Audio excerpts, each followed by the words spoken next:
इस क्वेश्चन में आपसे पूछा गया वॉल्यूम ऑफ CO2 जो आपको मिलेगा जब आप डिकम्पोज करोगे बैरियम कार्बोनेट को, और बैरियम कार्बोनेट का अमाउंट दिया हुआ 9.85 ग्राम। तो ध्यान देंगे, सबसे पहले लिखोगे बैरियम कार्बोनेट का बैलेंस इक्वेशन।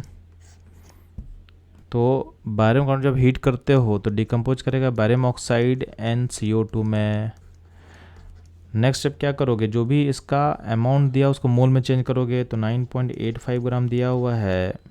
बैरियम कार्बन का मोलर मास कैसे निकालेंगे, तो बैरियम का मोलर मास होता है 137, कार्बन का होता है 12 प्लस O3 है तो 3 × 16 कर दो, तो इसका सम जो होगा ये हो जाएगा 197, यानी इसका जो मोलर मास होगा बैरियम कार्बन का ये हो जाएगा 197।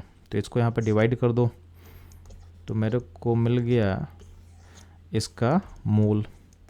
बैलेंस इक्वेशन देखो, जितना मोल होगा बैरियम कार्बोनेट का उतना ही मोल बनेगा CO2 का। तो CO2 का मोल मेरे को मिल जाएगा कितना, 9.85 डिवाइडेड बाय 197। तो मेरे को मोल मिल गया CO2 का। ठीक, अब इस मोल को चेंज करना वॉल्यूम में, तो सिंपली यहाँ पर कुछ मेंशन नहीं किया हुआ, तो हम मान लें कि सिस्टम आपका STP पे है, तो STP पे मेरे को निकालना है। तो वॉल्यूम CO2 कैसे पता चलेगा, तो उसके मोल को मल्टीप्लाई कर देंगे 20.4 से। ठीक, अब इसको जब आप सॉल्व करोगे तो इसको आप ऐसा सॉल्व कर सकते हो, अगर आपको अप्रोक्सीमेशन लेके चलना है तो ध्यान देंगे, आप इसको आप 10 मान सकते हो, इसको आप 10 मान सकते हो।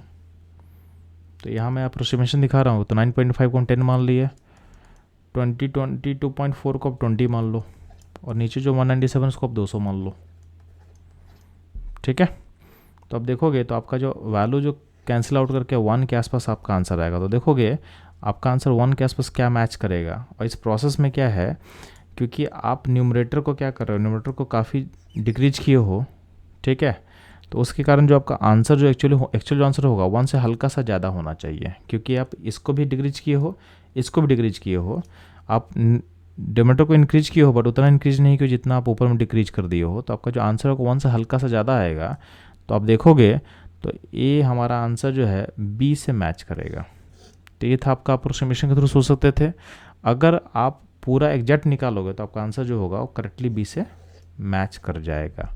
तो जो भी आपको ऑप्शन सूट करे या तरीका सूट करे उसको आप यूज कर सकते हो। जनरली क्या होता है कि अगर आपके पास ऑप्शन अगर दूर दूर है यानी क्लोज नहीं है, तो आप अप्रोक्सीमेशन के थ्रू जाओगे तो भी कोई इशू नहीं होता है, और आपका क्वेश्चन क्या होगा बहुत जल्दी बन जाएगा, क्योंकि कैलकुलेशन आप बहुत जल्दी कर पाओगे। तो ये था इस क्वेश्चन का सॉल्यूशन एनालिसिस। मूव करता हूँ लोग नेक्स्ट क्वेश्चन पे।